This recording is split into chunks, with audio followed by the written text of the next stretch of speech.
दोस्तों नमस्कार। यहाँ बात करते हैं योग आयुर्वेद स्वास्थ्य के बारे में।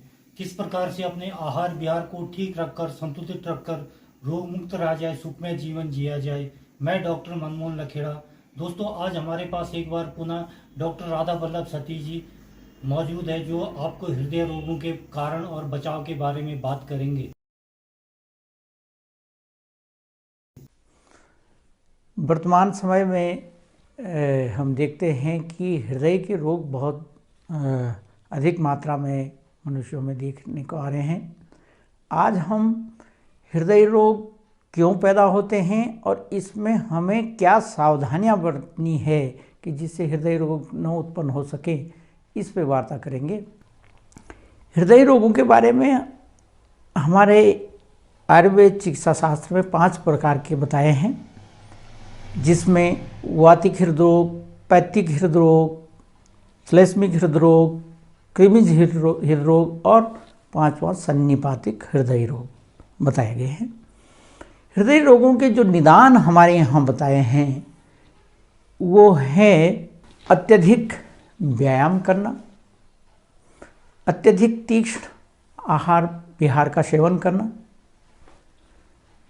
विरेचन, बस्ती, वमन इत्यादि का अत्यधिक प्रयोग करना या बिल्कुल इनके द्वारा शरीर को शुद्ध न करना, और अनेक प्रकार के ऐसे रोग जो वर्षों तक हमारे शरीर में विद्यमान रहते हैं और हमारा शरीर उनसे क्रश हो जाता है।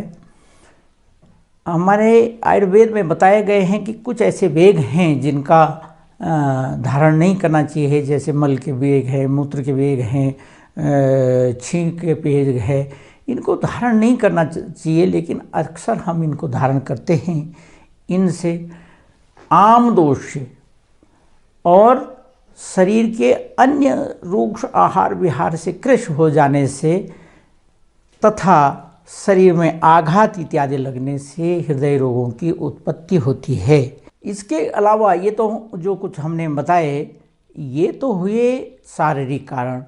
इसके अलावा मानसिक कारण हृदय रोग उत्पन्न करने में महत्वपूर्ण है, जिसमें हमारे शरीर में, हमारे मन में चिंता होना, हमारे को जो है भय होना, क्रोध बार बार आना, अधिक मात्रा में क्रोध आना, ये कारण भी महत्वपूर्ण हैं। तो जो ये श्लोक के रूप में बताया है कि व्यायाम तीक्ष्णाति विरेक वस्ति चिंता भयत्राश गदातिचारा छर्द्याम संधारण कर्षणानी हृदरोग कर्तृणी तथा अभिघात। यानी कि ये जो रिस्क फैक्टर्स हम इनको कह सकते हैं, जो भी ये बताए गए हैं ये रिस्क फैक्टर्स हैं। तो हम इनको वन बाय वन डिस्कस करेंगे कि हृदय रोग उत्पन्न होने में ये जो कारण मैंने अभी गिनाए, इनके अलावा भी जो कारण हैं वो क्या क्या हैं और कैसे हम उनसे बचें। तो पहला कारण है कि आनुवांशिकता। परिवार में माता पिता, दादा दादी, नाना नानी इत्यादि को अगर हृदय के कोई रोग हैं तो कभी कभी वो संतति में भी उत्पन्न हो सकते हैं। तो एक हो गया आनुवांशिक कारण। दूसरा, अनेक प्रकार की व्याधियाँ, उनमें ब्लड प्रेशर का हाई रहना, डायबिटीज़ का होना, और जो हमारे शरीर में वसा की मात्रा है उसका अनियमित होना, जिसको डिसलिपिडीमिया कहते हैं। ये 3 फैक्टर बड़े महत्वपूर्ण हैं जो कि शरीर की व्याधिजन्य हैं। ये दूसरा फैक्टर हुआ। तीसरा फैक्टर है कि हम लोग बहुत ज़्यादा मात्रा में नशीले पदार्थों का सेवन यदि करते हैं, जैसे कि स्मोकिंग है, मदिरा है, अल्कोहल है, इनका बहुत ज़्यादा मात्रा में सेवन करना। चौथा, अत्यधिक चिंतित रहना, किसी चीज़ से भयभीत रहना या अवसाद की स्थिति में रहना, इनसे हृदय रोग की उत्पत्ति होती है। 5वां जो है मैंने बताया कि हमारे शरीर में वसा की पर्याप्त मात्रा होनी चाहिए, संतुलित मात्रा होनी चाहिए। ऐसा वसा होना चाहिए कि जो शरीर के तो उपयोग में आए लेकिन व्याधि उत्पन्न न कर पाए। तो इसमें जो खराब वसा है, वसा अनेक रूप में हमारे यहाँ हमारे शरीर में घूमता है। कोलेस्ट्रॉल के रूप में घूमता है, फैटी एसिड्स के रूप में घूमता है, ट्राइग्लिसराइड्स के रूप में घूमता है। तो इस वसा को हमको संतुलित मात्रा में रखना होता है। इसको दो भागों में हम गिन सकते हैं। वो जो है एचडीएल कोलेस्ट्रॉल, एलडीएल कोलेस्ट्रॉल, या इसको ऐसे कह सकते हैं ओमेगा 3 और ओमेगा 6। तो इसका जो रेशियो है वो रेशियो इंटैक्ट होना चाहिए। हमारे शरीर में एक मेटाबॉलिज्म के परिणाम स्वरूप एक विषैला गैस पैदा होती है जिसको फ्री ऑक्सीजन रेडिकल कहते हैं।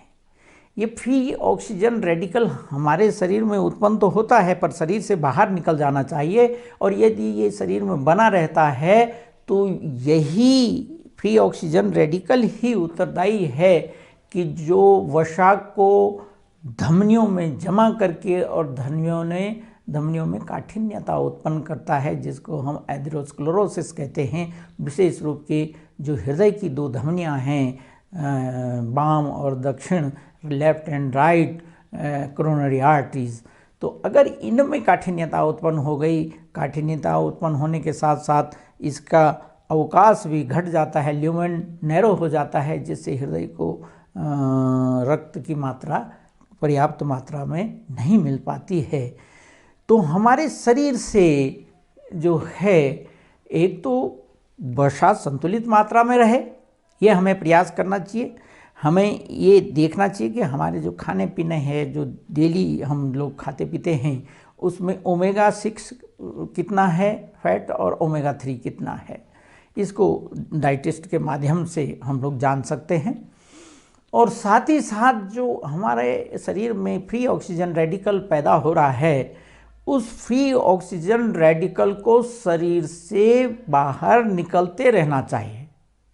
उसके लिए जब हम आगे बात करते हैं, या आजकल हम जनरली लोग बात करते हैं कि हम लोगों को एंटीऑक्सीडेंट्स लेना चाहिए, तो वो एंटीऑक्सीडेंट्स उस फ्री ऑक्सीजन रेडिकल को बाहर निकालने में मदद करता है। मदद कैसे करता है? हमारे शरीर में एक एसओडी होता है जिसको कहते हैं super oxide dismutase, and super oxide dismutase is responsible for the removal of free oxygen radical from the body. हमारे शरीर से बाहर निकालने के लिए वो मददगार है।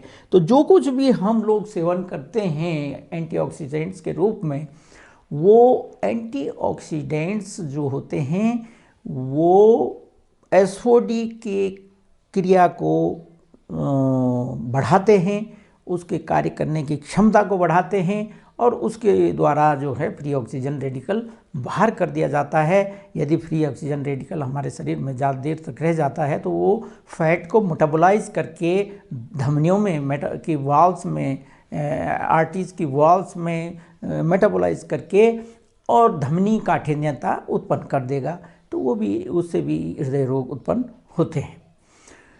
तो इस प्रकार से ये बात हुई रिस्क फैक्टर्स की। तो रिस्क फैक्टर्स कब से शुरू होता है?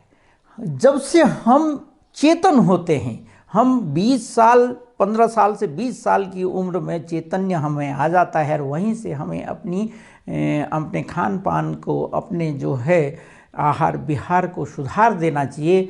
और जब व्याधि के लगभग उत्पत्ति की स्थिति आ गई 40 साल के आसपास, तब हम सुधार की ओर बढ़ने की कोशिश करेंगे तो वो सुधार नहीं आएगा।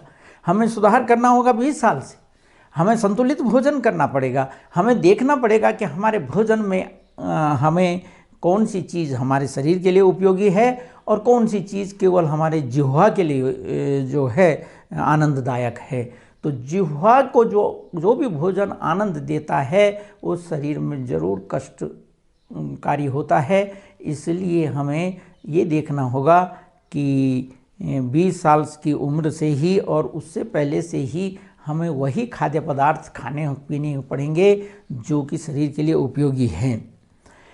अब ये बात तो हुई रिस्क फैक्टर्स की, ये 4-5 रिस्क फैक्टर्स हैं। इसके अलावा हमारे को अगर मधुमेह है, डायबिटीज़ मेलाइटस है, तो उसको भी कंट्रोल में रखे रहना होगा। और अगर हमें ब्लड प्रेशर हाई है तो ब्लड प्रेशर को भी कंट्रोल में रखना पड़ेगा।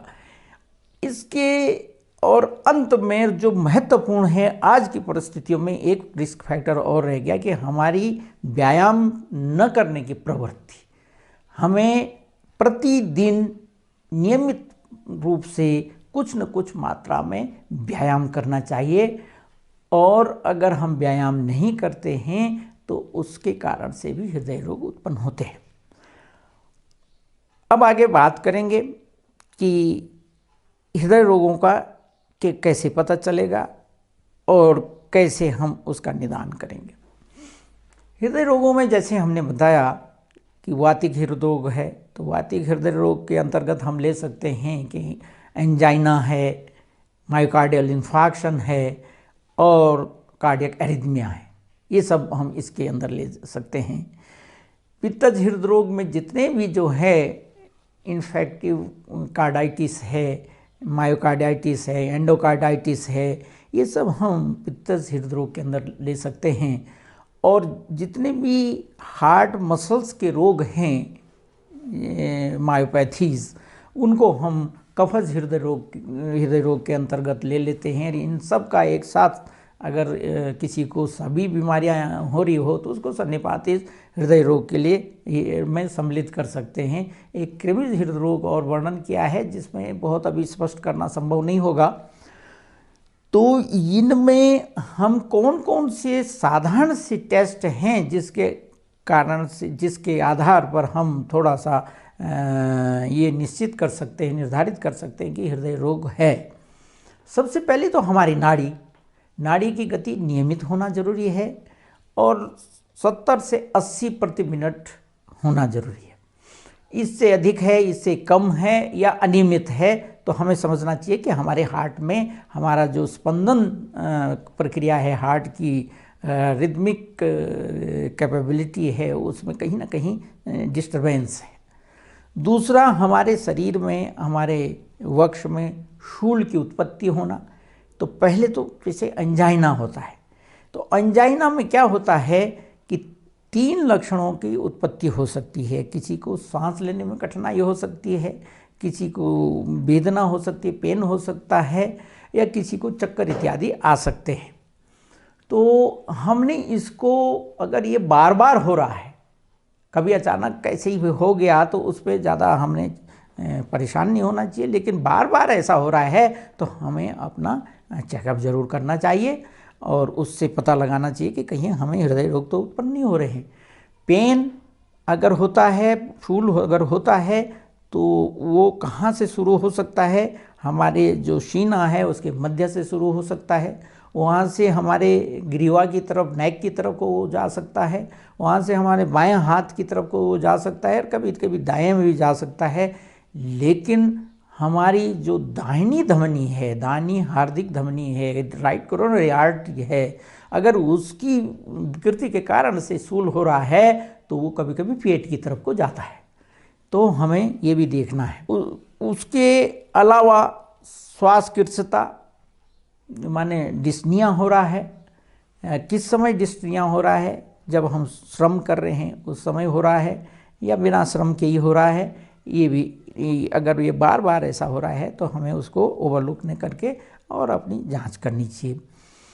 तो ये कुछ हैं। कभी कभी वमन हो सकता है, वॉमिटिंग हो सकती है, और कभी कभी हृदय रोग में ऐसा लगता है कि पेट की खराबी के लक्षण, बार बार डकार आना, पेट में डिस्टर्बेंस रहना, पेट में जो है शूल का होना, तो ये भी लक्षण कभी कभी हो सकते हैं। तो कोई भी लक्षण हमारे शरीर में बार बार उत्पन्न हो रहे हों तो उसकी हमें सम्यक रीति से उसका एग्जामिनेशन कराना चाहिए, निर्धारण कराना चाहिए कि कहीं हमें हृदय रोग तो उत्पन्न नहीं हो रहा है। हृदय रोगों की जांचों में सबसे महत्वपूर्ण है ECG, इलेक्ट्रोकार्डियोग्राफी, तो उसमें पता चल जाता है। लेकिन जैसे बात हो रही है एंजाइना की, तो एंजाइना में कई बार सूल हुआ, उस समय तो हमने ECG नहीं किया, बाद में हमने ECG किया, तो हो सकता है ECG नॉर्मल आ जाए। तो उसके लिए श्रमजन्य ECG की ज़रूरत होती है, ट्रेडमिल टेस्टिंग उसको हम बोलते हैं। तो ट्रेडमिल टेस्टिंग से पता लग जाना चाहिए, उसमें श्रम कराया जाता है और साथ ही साथ ECG का रिकॉर्डिंग होता है, और उसमें अगर हमारे हृदय में कोई गड़बड़ी है तो वो पता चल जाती है। इसके अलावा एक्सरे हमें कभी कभी सहायता करता है कि हृदय का साइज़ तो नहीं बढ़ रहा है। ये दो महत्वपूर्ण इन्वेस्टिगेशंस हैं। इसके अलावा कुछ एंजाइम्स हैं, वो डिपेंड करता है भिन्न भिन्न बीमारियों के उस पे आधार पे। लेकिन अब बात आती है कि हम क्या करें और क्या न करें कि हमें जो है हृदय रोग न हो। मैंने जो रिस्क फैक्टर्स गिनाए हैं उनमें मैंने सबसे पहले कहा कि इसमें हेरिडिटरी फैक्टर एक महत्वपूर्ण है। तो अगर हमें लगता है कि हमारे परिवार में, हमारे कुल में कोई हृदय रोग से ग्रसित है, तो उसको शुरू से सावधान होना चाहिए। उसको एक चार्ट बना लेना चाहिए कि उसको क्या खाना है, क्या नहीं खाना है, कितना व्यायाम करना है, कितना नहीं करना है, कितना जो है योग के आसन करने हैं। दूसरा जो फैक्टर मैंने बताया था कि अनेक प्रकार की बीमारियां हैं, चाहे वो डायबिटीज़ हो, चाहे वो हाइपरटेंशन हो, चाहे वो अन्य कोई डिसलिपिडीमिया हो, तो इनको समय रहते जब भी पता चला कि हमें हाइपरटेंशन है, हमें डायबिटीज़ है, हमें डिसलिपिडीमिया है, तो उसका सम्यक उपचार करा लेना चाहिए। ब्लड प्रेशर को कंट्रोल कर लेना चाहिए, डायबिटीज़ को कंट्रोल कर लेना चाहिए, डिसलिपिडीमिया को कंट्रोल कर लेना चाहिए। इसके अलावा कोई बीमारी है तो उस बीमारी का चिकित्सा जनरली लोग करते हैं, उस बीमारी को ओवरलुक नहीं करना चाहिए। अगर हमें बार बार तनाव हो रहा है, स्ट्रेस हो रहा है, स्ट्रेस फैक्टर है, तो उस स्ट्रेस फैक्टर को हमको निश्चित रूप से दूर करते हुए और डिफ्यूज़ करना है, उस स्ट्रेस को डिफ्यूज़ करना है। और डिफ्यूज़ करने के लिए एक ही उपाय है, हम योग की क्रियाएं करें, हम प्राणायाम करें और जो है ध्यान करें। ये मैं समझता हूँ जिसको हृदय रोग होने की संभावना है उसके लिए तो बहुत ही आवश्यक है, लेकिन जिसको नहीं भी होने की संभावना है उसे भी प्रतिदिन योग की, प्राणायाम और ध्यान और शवासन एक है, विशेष करके जिनको हाइपरटेंशन रहता है, जिनको ब्लड प्रेशर हाई रहता है, उनको शवासन करना चाहिए। अब बात आती है खाने पीने की। खाने पीने में जो महत्वपूर्ण बातें हैं वो ये है कि हमें अपने खाने में परंपरागत जो खाना पीना है उसी को इस्तेमाल करना चाहिए। आजकल आधुनिक युग में जो बने बने खाने हैं, जो हर बाज़ारों में बिकते हैं खाने, जैसे कि पूड़ी, कचौड़ी, समोसा बाहर से हम लोग खाते हैं, तो पकौड़ी इत्यादि, तो इसमें ट्रांस फैट की जो बात आती है, ट्रांस फैट है उसमें, उसको खा के तो हम जहर खा रहे हैं उसको, क्योंकि तेल बार बार उबलता रहता है और उसमें कार्बन की मात्रा बढ़ती जाती है और वो पॉइजनस हो जाता है। एक स्थिति आती है कि वो पॉइजनस हो जाता है, विशेष करके धमनियों के लिए तो वो बहुत बड़ा जहर बन जाता है। तो उसको हमने हमेशा अवॉइड करना है। घर का बना हुआ रोटी खानी है, घर की बनी हुई सब्जियां खानी है, घर की दाल खानी है, और इसके अलावा फल खाने हैं। फल भी मौसम के फल, जिस मौसम पे जो फल आ रहा है उस फल को खाना है। फल को हमने पर्याप्त देर तक उसको पानी में ज़रूर डुबोए रखना है, क्योंकि आज जो परिस्थितियां हैं हमारे देश में और पूरे विश्व में कि इंसेक्टिसाइड्स, केमिकल्स, इनका प्रयोग बहुत होता है, तो उसको हम कम से कम 3 घंटा पानी में रखेंगे, चाहे वो सब्जी हो चाहे फल हो, तो उसके केमिकल्स जो उस पर डाले गए होंगे, यदि डाले गए हैं तो वो थोड़ा सा बाहर निकल जाएंगे। कोशिश करनी चाहिए आजकल कि ऑर्गेनिक जो है सब्जियां हैं, ऑर्गेनिक फल हैं, ऑर्गेनिक ग्रेन्स है, ये हम खाने की कोशिश करें। इसके अलावा पानी हमेशा खाने के साथ बहुत अल्प मात्रा पानी की लेनी चाहिए और खाने के कम से कम 1.5 से 2 घंटे बाद हमें पर्याप्त पानी पीना चाहिए। और भोजन के बाद सदैव ये ध्यान रखें कि गर्म पानी ही पीना चाहिए। गर्मी की ऋतु में भी मैं ये रिकमेंड करता हूँ कि खाने के बाद गुनगुना पानी ही पिएं, ठंडा पानी तो बिल्कुल ही नहीं पीना चाहिए। भोजन से पूर्व, भोजन के बाद ठंडा पानी बिल्कुल नहीं पीना चाहिए। वो अग्निमांद्य कारक होता है और उससे पाचन ठीक से नहीं हो पाता है, पाचन विकृतियां होने लगती है जो हमें शुरुआत में समझ में नहीं आती है और जब गंभीर अवस्था आ जाती है तब जाके हमें पता चलता है। तो इसलिए संभव हो तो हर बार गर्म पानी पिएं, लेकिन अगर ऐसा नहीं हो, गर्म ऋतु है, तो हमको उसमें भी ज़्यादा से ज़्यादा घड़े में जो ठंडा पानी होता है वो पी सकते हैं। बहुत गर्मी की ऋतु में रेफ्रिजरेटर का ठंडा पानी तो कभी नहीं पीना चाहिए। और मैं जो रिकमेंड करता हूँ, मैं गुनगुना पानी ही सदैव हृदय रोगियों के लिए रिकमेंड करता हूँ। उसके अलावा जो है भोजन कब करें हम, ये भी बहुत महत्वपूर्ण है। केवल हृदय रोगियों के लिए नहीं, सभी के लिए, स्वस्थ रहने के लिए, अन्य रोगियों के लिए भी तब तक भोजन न करें जब तक कि पिछला भोजन हमको पच नहीं गया है। और कैसे पता चलेगा कि हमारा पिछला भोजन पच गया? कम से कम एक बार किए भोजन में को पचने में 6 घंटे लगते हैं। तो हम देखेंगे हमने जो पिछला भोजन किया था उस समय जो है उसके बाद 6 घंटे हो गए हैं कि नहीं हो गए हैं। और अगर 6 घंटे हो गए और उसके बाद भी हमें ठीक से उद्गार नहीं आया है, हमें पेट में भारीपन लग रहा है, क्षुधा की उत्पत्ति नहीं हुई है, तो इसका मतलब हमारा भोजन पचा नहीं है। हमें गुनगुना पानी पी लेना चाहिए और प्रतीक्षा करनी चाहिए। और तब भी हमें अगर जो है भूख नहीं महसूस हो रही है तो खाना नहीं खाना चाहिए। तो ये बहुत ही महत्वपूर्ण फैक्टर हो गया। अब बात आती है डिसलिपिडीमिया की, कि अगर क्या चीज़ हम खाएं कि जिससे हमारे शरीर में डिसलिपिडीमिया नहीं हुआ है। तो जितने भी तेल उपलब्ध हैं खाने के, उसमें मैं 2 ही तेल रिकमेंड करता हूँ। एक तो पहले नंबर पर है अलसी का तेल, और अलसी का तेल उपलब्ध नहीं है तो हम सरसों का तेल प्रयोग कर सकते हैं।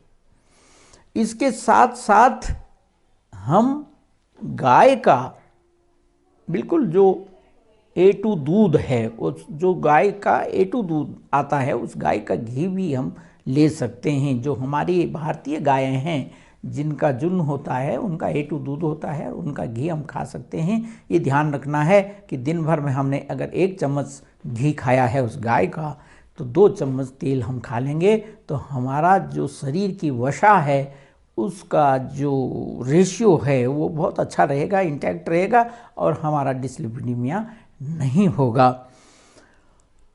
इसके अलावा हमेशा नियमित रूप से मनोरंजन और व्यायाम करना चाहिए।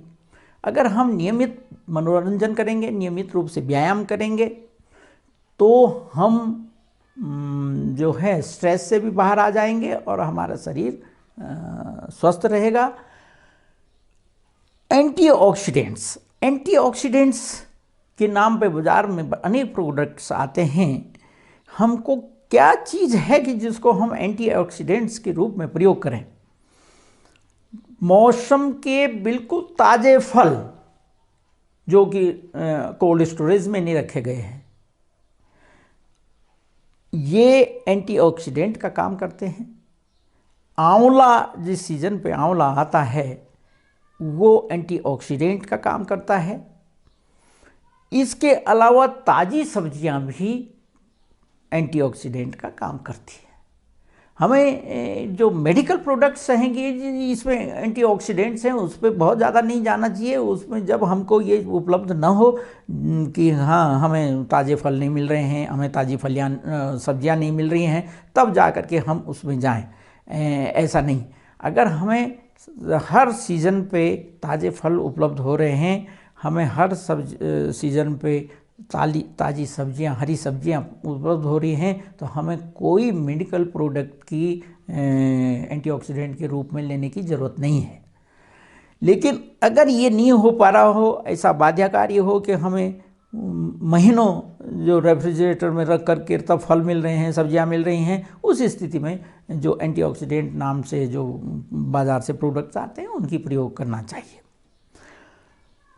हमें नियमित रूप से गाय का दूध पीना चाहिए। गाय भी मैंने बताया A2 दूध पीना चाहिए। A2 दूध जो हमारी भारतीय गायें हैं उनका A2 दूध होता है, उसको पीना चाहिए। दिन के समय अगर संभव हो तो तक्र पीना चाहिए। इस प्रकार से हम अपने मस्तिष्क की क्रिया को सम्यक रखें, हम अपने शरीर की क्रिया को, हमने अपने मांसपेशियों को कार्य करने के लिए प्रोत्साहित करें, व्यायाम नियमित रूप से करें। हम ऐसा भोजन करें कि जो एक निश्चित समय में पाचित हो जाए और हमारे शरीर में विकृति न करें, तो हमें न तो हृदय रोग होंगे न कोई और रोग होंगे।